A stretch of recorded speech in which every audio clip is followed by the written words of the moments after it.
అయోధ్య రాముడి జన్మపై తప్పుగా మాట్లాడి ఉంటే సజీవ దహనానికి సిద్ధమన్నారు మంత్రి పొన్నం ప్రభాకర్. బండి సంజయ్ వ్యాఖ్యలపై మరోసారి ధ్వజమెత్తారు.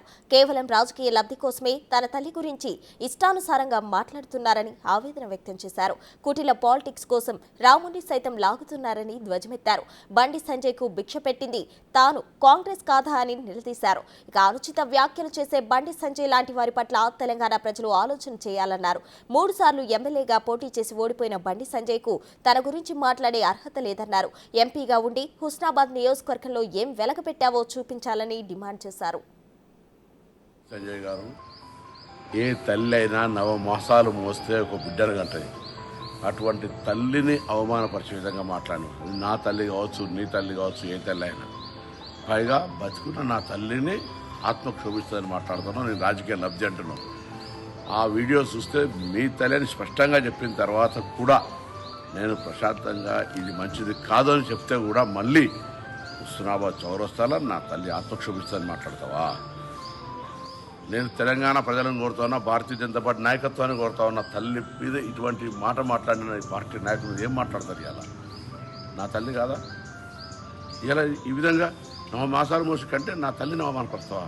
నా బతికిన తల్లిని నువ్వు ఇలా ఈ విధంగా మాట్లాడే పరిస్థితి ఉంటే ఇది ఏం రాజకీయాలకు తల్లిని తీసుకొస్తారా? వాళ్ళకి ఏమైనా సంబంధం ఉందా ఈ రాజకీయాల్లో? నేను అడిగిన హుస్నాబాద్ నియోజకవర్గం ఏ అభివృద్ధి చేసినావు, తెలంగాణ బిడ్డగా ఈ తెలంగాణకు ఏం జరిగింది, 5 సంవత్సరాలు ఎంపీగా ఏం చేసినావు అని అడిగితే నా తల్లి గురించి మాట్లాడతాను. నేను ఇయ్యాల చెప్తున్నా, మళ్ళా రాముని జన్మ గురించి మాట్లాడుంటే నేను సజీవ దహనానికి సిద్ధం.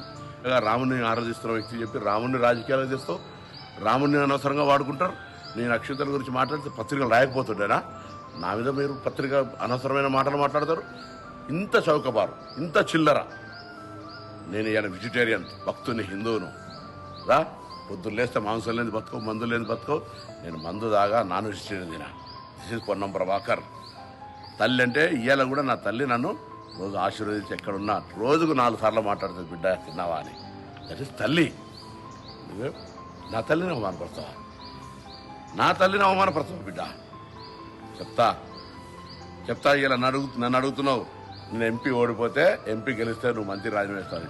నీకు సిగ్గుందా? ఎమ్మెల్యే 3-4 సార్లు ఓడిపోయాను, మళ్ళీ ఎంపీ రాజీనామా చేసినావా? నన్ను అడిగే ముందు నువ్వు ఎమ్మెల్యే ఎన్నిసార్లు ఓడిపోయావు కదా, ఎంపీకి రాజీనామా చేసినావా? నువ్వు ఒక్కసారి ఎంపీ గెలిచావు పీకుడు. నేను గెలిచినా, నీకంటే ముందు మార్కెట్ చైర్మన్ అయినా. నా దయాదాక్షిణ్యం మీద Congress panel urban bank director పెద్ద పీకుడు. నువ్వే మాట్లాడుతున్నావు ఇలా.